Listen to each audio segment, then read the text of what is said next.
வடகொரியா. உலக வரைபடத்தில் இந்த ஒரு நாட்டை பற்றி தெரியாத விஷயங்கள்தான் அதிகம். அங்கே என்ன நடக்கிறது, மக்கள் எப்படி வாழ்கிறார்கள் என்பது எப்போதும் ஒரு மர்மம்தான். ஆனால் இப்போது அந்த மர்ம தேசத்திலிருந்து ஒரு செய்தி வெளியாகி உலகையே ஆச்சரியப்பட வைத்திருக்கிறது. அது ஒரு தேர்தல் முடிவு. எனது வடகொரியாவில் தேர்தலா என்று நீங்கள் கேட்கலாம். ஆம், அங்கே தேர்தல் நடந்தது. கிம் ஜாங் உன் மீண்டும் வெற்றி பெற்றிருக்கிறார். இதில் என்ன ஆச்சரியமென்றால் அவர் பெற்ற வாக்கு சதவீதம்தான் 99.93%. ஆனால் இங்கேதான் ஒரு மிகப்பெரிய ட்விஸ்ட் ஒளிந்திருக்கிறது. எப்போதுமே 100% வாக்குகளை மட்டுமே காட்டும் வடகொரியா இந்த முறை 0.07% மக்கள் கிம் ஜாங் உன்னுக்கு எதிராக வாக்களித்ததாக அறிவித்திருக்கிறது. இது ஏன் ஒரு மிகப்பெரிய விஷயமாக பார்க்கப்படுகிறது? அந்த 0.07% பேர் யார்? அவர்களுக்கு என்ன ஆகும்? வடகொரிய அரசியலில் ஏதோ ஒரு பெரிய மாற்றம் நடக்கப் போகிறதா?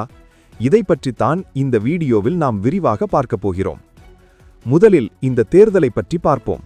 வடகொரியாவில் சுப்ரீம் மக்கள் சட்டமன்றம் என்று அழைக்கப்படும் ஒரு நாடாளுமன்றம் இருக்கிறது. இதற்கான 15வது தேர்தல்தான் கடந்த 15ஆம் தேதி நடைபெற்றது. 5 ஆண்டுகளுக்கு ஒருமுறை இந்த தேர்தல் நடத்தப்படுவது வழக்கம். வடகொரியாவை பொறுத்தவரை இது வெறும் தேர்தல் அல்ல, அது ஒரு கொண்டாட்டம் போல நடத்தப்படும்.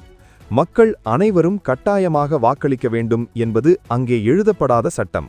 ஒருவேளை யாராவது வாக்களிக்க வரவில்லை என்றால் அவர்கள் அரசாங்கத்தால் கண்காணிக்கப்படுவார்கள். இந்த முறை பதிவான வாக்குகளில் 99.93% கிம் ஜாங் உன்னின் கட்சிக்கு ஆதரவாக விழுந்திருக்கிறது. மீதமுள்ள சில சதவீதனர் வெளிநாடு சென்றதாலும் அல்லது கடலில் வேலை செய்து கொண்டிருந்ததாலும் வாக்களிக்க முடியவில்லை என்று சொல்லப்படுகிறது. ஆனால் இந்த 0.07% என்ற அந்த சிறிய எண்தான் இப்போது சர்வதேச அரசியல் நிபுணர்களின் கவனத்தை ஈர்த்திருக்கிறது. பொதுவாக வடகொரியாவில் நடக்கும் தேர்தல்களில் 100% வாக்குகளும் கிம் ஜாங் உன்னுக்குத்தான் விழும். அதில் எந்த மாற்றமும் இருக்காது. ஆனால் 1957ஆம் ஆண்டுக்கு பிறகு, அதாவது சுமார் 70 ஆண்டுகளுக்கு பிறகு முதல் முறையாக எங்களுக்கு இந்த வேட்பாளர் வேண்டாம் என்று யாரோ ஒரு 0.07% மக்கள் தைரியமாகச் சொல்லியிருக்கிறார்கள். இது வடகொரியாவின் அரசாங்க செய்தி நிறுவனமான KCNA மூலமாகவே அதிகாரப்பூர்வமாக அறிவிக்கப்பட்டிருக்கிறது. உறுதியாக தெரிந்தது என்னவென்றால் அங்கே ஒரு சிறிய அளவிலான எதிர்ப்பு பதிவு செய்யப்பட்டிருக்கிறது. ஆனால் இது உண்மையிலேயே மக்களின் எதிர்ப்பா அல்லது கிம் ஜாங் உன் உலக நாடுகளுக்கு காட்ட நினைக்கும் ஒரு நாடகமா என்கிற சந்தேகம் ஒரு பக்கம் வலுவாக இருக்கிறது. இதன் பின்னணி என்ன என்பதை புரிந்து கொள்ள நாம் வடகொரியாவின் தேர்தல் முறை எப்படி செயல்படுகிறது என்பதை ஆழமாக பார்க்க வேண்டும். சரி, இப்போது ஒரு சின்ன கேள்வி. ஜனநாயக நாடுகளில் நாம் பல வேட்பாளர்களை பார்க்கிறோம், நமக்கு பிடித்தவருக்கு வாக்களிக்கிறோம். ஆனால் வடகொரியாவில் இது சாத்தியமா? இந்த தேர்தல் முறை பற்றி நீங்க என்ன நினைக்கிறீங்க? உங்கள் கருத்துக்களை கீழே சொல்லுங்க. இப்போது விஷயத்திற்கு வருவோம். வடகொரிய தேர்தல் என்பது நாம் பார்க்கும் சாதாரண தேர்தல் கிடையாது. அங்கே ஒவ்வொரு தொகுதிக்கும் ஒரே ஒரு வேட்பாளர் தான் நிறுத்தப்படுவார். அந்த வேட்பாளரை ஆளும் கட்சியான ஒர்க்கர்ஸ் பார்ட்டி தான் முடிவு செய்யும். வாக்கு சீட்டில் அந்த ஒரு பெயருக்கு நேராக ஒரு பெட்டி இருக்கும். நீங்கள் அந்த பெயரை ஆதரிக்கிறீர்கள் என்றால் எதையும் செய்யாமல் அப்படியே வாக்கு பெட்டியில் போட்டுவிடலாம். ஆனால் நீங்கள் அந்த வேட்பாளரை எதிர்க்கிறீர்கள் என்றால் அந்த பெயரை கோடிட்டு தாண்ட வேண்டும். இங்கேதான் சிக்கலே இருக்கிறது. அந்த வேட்பாளரை எதிர்த்து வாக்களிக்க வேண்டுமென்றால் நீங்கள் ஒரு தனி அறைக்கு சென்று அந்த பெயரை கோடிட வேண்டும்.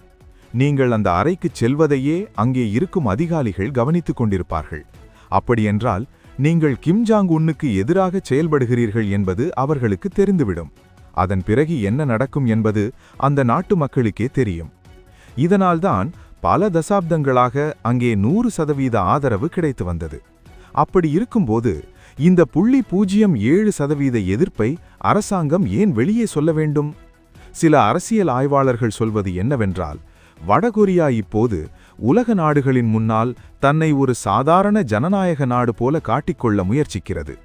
எங்கள் நாட்டிலும் மாற்றுக்கருத்துடைய மக்கள் இருக்கிறார்கள், அவர்களையும் நாங்கள் மதிக்கிறோம் என்று காட்டுவதற்காக செய்யப்பட்ட ஒரு திட்டமிட்ட செயலாக இது இருக்கலாம் என்று சர்வதேச ஊடகங்கள் தெரிவிக்கின்றன. வடகொரியாவின் வரலாற்றை பார்த்தால் 1948இல் இந்த நாடு உருவானது முதல் கிம் குடும்பத்தின் ஆட்சிதான் நடந்து வருகிறது. கிம் இல் சுங், அவருக்கு பிறகு கிம் ஜாங் இல், இப்போது கிம் ஜாங் உன். இவர்களுக்கு போட்டியாக அங்கே யாருமே கிடையாது. இந்த 687 தொகுதிகளிலும் நிறுத்தப்பட்ட வேட்பாளர்கள் அனைவருமே கிம் ஜாங் உன்னின் தீவிர விசுவாசிகள். இவர்களை தேர்ந்தெடுப்பதன் மூலம் கிம் ஜாங் உன் தனது அதிகாரத்தை மேலும் 5 ஆண்டுகளுக்கு உறுதிப்படுத்திக் கொண்டுள்ளார். ஆனால் இந்த 0.07% எதிர்ப்பு என்பது ஒரு சின்ன விரிசல் போல தெரிந்தாலும் அது கிம் ஜாங் உன்னின் பீடியில் ஏதோ ஒரு மாற்றம் வருவதை காட்டுகிறது. அறிக்கைகள் கூறுவது என்னவென்றால், அங்கே உள்ளூர் அளவில் சில நிர்வாக ரீதியான அதிருப்திகள் இருக்கலாம். அந்த அதிருப்தியை ஒரு பாதுகாப்பு வால்வு போல பயன்படுத்திக் கொள்ள கிம் ஜாங் உன் முடிவெடுத்திருக்கலாம். வடகொரியாவில் தேர்தல் என்பது வெறும் ஓட்டு போடுவது மட்டுமல்ல, அது ஒரு மக்கள் தொகை கணக்கெடுப்பு போன்றது. ஒவ்வொரு வீட்டிலும் எத்தனை பேர் இருக்கிறார்கள், அவர்கள் அரசாங்கத்திற்கு விசுவாசமாக இருக்கிறார்களா என்பதை கண்டுபிடிக்க தேர்தல் ஒரு கருவியாக பயன்படுத்தப்படுகிறது. தேர்தலில் வாக்களிக்க தவறுபவர்கள் தேசத்துரோகிகளாக கருதப்படலாம்.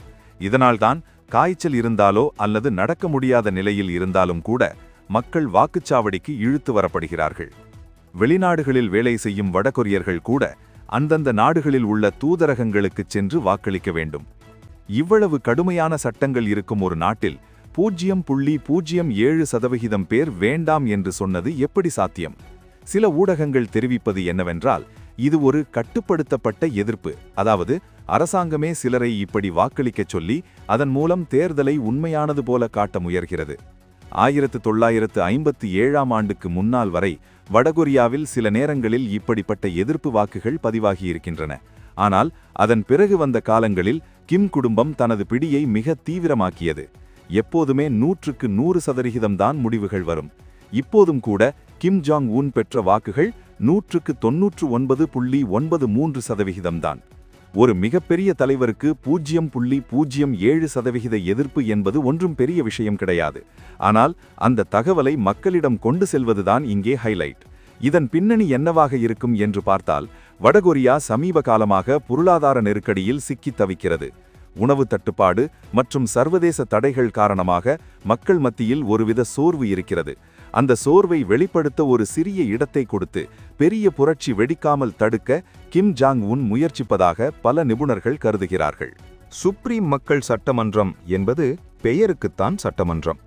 உண்மையில் அனைத்து அதிகாரங்களும் கிம் ஜாங் உன் கையில்தான் இருக்கிறது.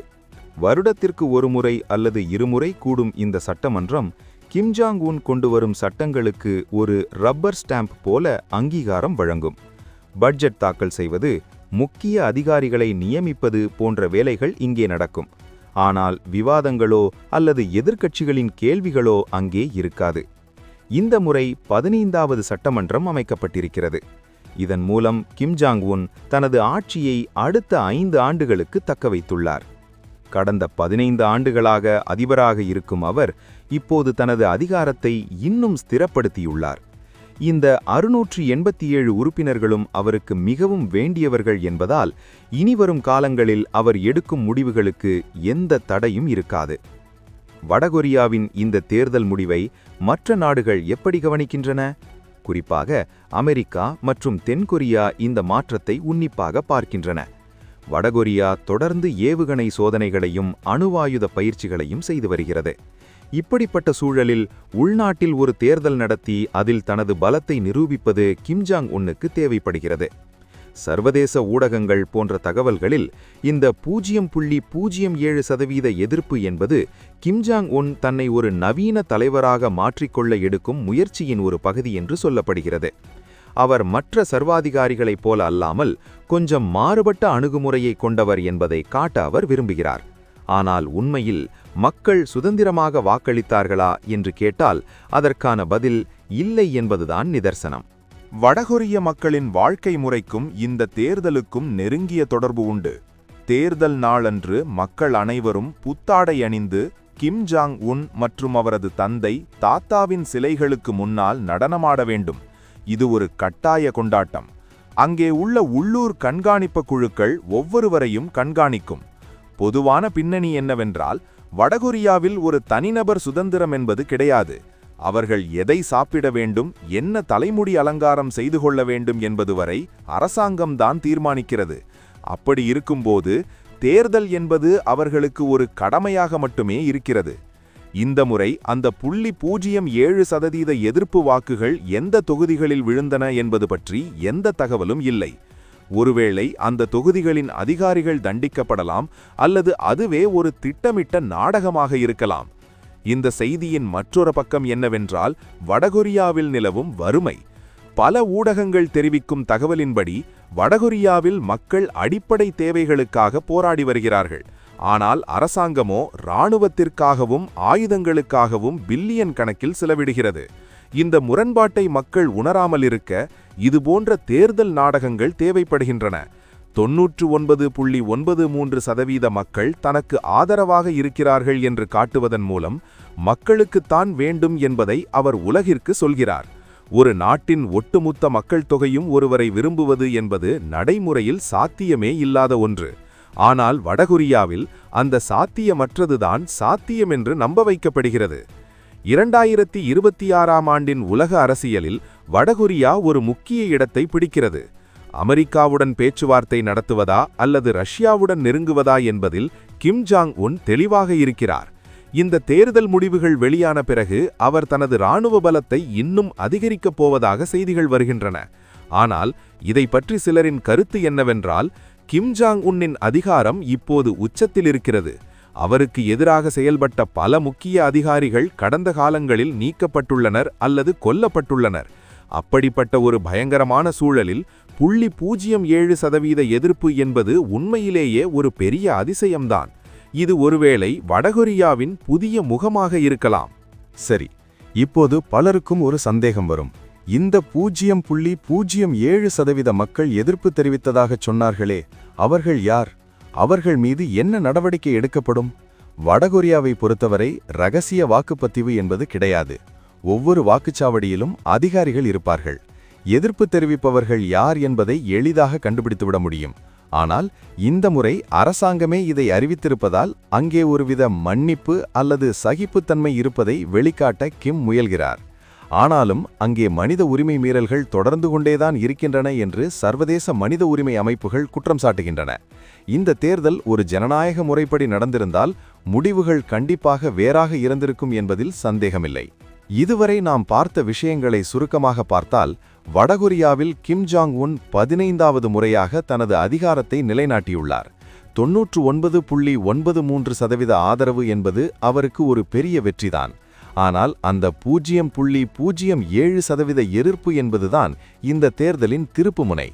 இது ஒரு திட்டமிட்ட நாடகமா அல்லது உண்மையான மாற்றத்தின் ஆரம்பமா என்பது இனி வரும் காலங்களில்தான் தெரியும். கிம் ஜாங் உன் அடுத்த 5 ஆண்டுகளுக்கு அதிபராக தொடரப்போகிறார். வடகொரியா தனது அணு ஆயுத கொள்கையில் எந்த மாற்றமும் செய்யப் போவதில்லை என்பதும் தெளிவாக தெரிகிறது. இந்த தேர்தல் வெறும் ஒரு சடங்கு போல முடிந்திருந்தாலும் அது உலகிற்கு சொல்லும் செய்தி ஒன்றுதான்: வடகொரியாவில் கிம் ஜாங் உன் தான் ராஜாவாக தொடர்கிறார். இந்த வீடியோவின் இறுதியில் நாம் கேட்க வேண்டிய கேள்வி இதுதான்: 99.93% ஆதரவு என்பது ஒரு தலைவருக்கு கிடைக்கும் உண்மையான பலமா, அல்லது அந்த 0.07% எதிர்ப்பு என்பது ஒரு மாற்றத்திற்கான விதையா? இது உண்மையிலேயே ஒரு மாற்றமா இல்ல உலகத்தை ஏமாற்ற நடக்கும் ஒரு நாடகமா? உங்களோட பதில கமெண்ட்ல சொல்லுங்க. வடகொரியா பற்றி உங்களுக்கு தெரிந்த சுவாரஸ்யமான தகவல்களையும் எங்களோடு பகிர்ந்து கொள்ளுங்க. இந்த வீடியோ உங்களுக்கு பிடித்திருந்தால் லைக் பண்ணுங்க, நண்பர்களோடு பகிர்ந்து கொள்ளுங்க. இது போன்ற விரிவான செய்திகளை தெரிந்து கொள்ள தொடர்ந்து இணைந்திருங்கள். நன்றி, வணக்கம்.